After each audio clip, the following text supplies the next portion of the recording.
இதுவரைக்கும் இமயமலை உச்சி அடைஞ்ச 96% மக்களோட பின்னாடி அந்த சாதனையை நிகழ்த்தி கொடுக்கறதுக்கு உறுதுணையா இருந்த ஒரு கம்யூனிட்டி ஆஃப் மக்களை பத்தி தான் பார்க்க போறோம். அவங்களோட பேரு ஷெர்பாஸ். அந்த எவரெஸ்ட்ல ட்ரெக்கிங் பண்றதுக்கு ஒரு ஆபத்தான லுக்லா ஏர்போர்ட் இருக்கு. அங்கதான் போய் அதுக்கு பிறகுதான் நம்ம அந்த டிராவல் ஆரம்பிக்கணும். அந்த நேபாளில் இருக்கிற அந்த லுக்லா பகுதிகளில் தான் இந்த ஷெர்பாஸ் மக்கள் வாழ்ந்துட்டு இருக்கிறாங்க.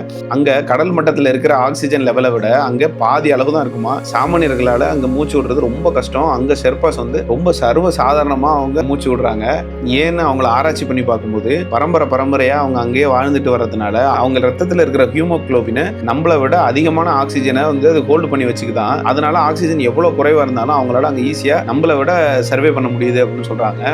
இது ஜெனடிக்கா அவங்களுக்கு கிடைச்ச ஒரு பெரிய கிஃப்ட். இந்த எவரெஸ்ட் ட்ரெக்கிங்ல ஒரு பெரிய டெத் சோன் இருக்கு, கும்பு ஐஸ்ஃபால்னு சொல்றாங்க. அந்த இடத்துல ட்ரெக்கிங் போற ஆட்கள் கடந்து போறதுக்காக இவங்க ஏணியெல்லாம் வச்சு கயிறெல்லாம் கட்டி செட் பண்ணி கொடுக்குறாங்க. -30 டிகிரியில அவங்களோட உயிரை பணைய வச்சு நம்மளோட கனவுகளை நிறைவேற்றி கொடுக்குறாங்க பல வருஷமா.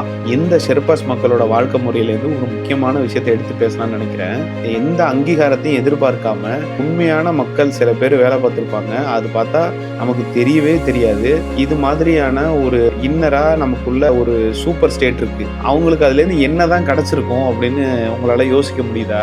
உங்களோட லைஃப்ல எந்த கிரெடிட்ஸும் எதிர்பார்க்காம உங்களுக்காக இல்ல மற்றவங்களுக்காக உழைக்கிற மனிதர்கள் இங்க யாராவது அப்படி நீங்க சந்திச்சிருக்கிறீங்க அப்படின்னாலும் அந்த டைமண்ட் பீப்புளை பத்தி கண்டிப்பா ஏதாவது உங்களோட வேலிடான வார்த்தைகளை எழுதிட்டு போங்க. நான் ஆவலா இருக்கிறேன். பாய்.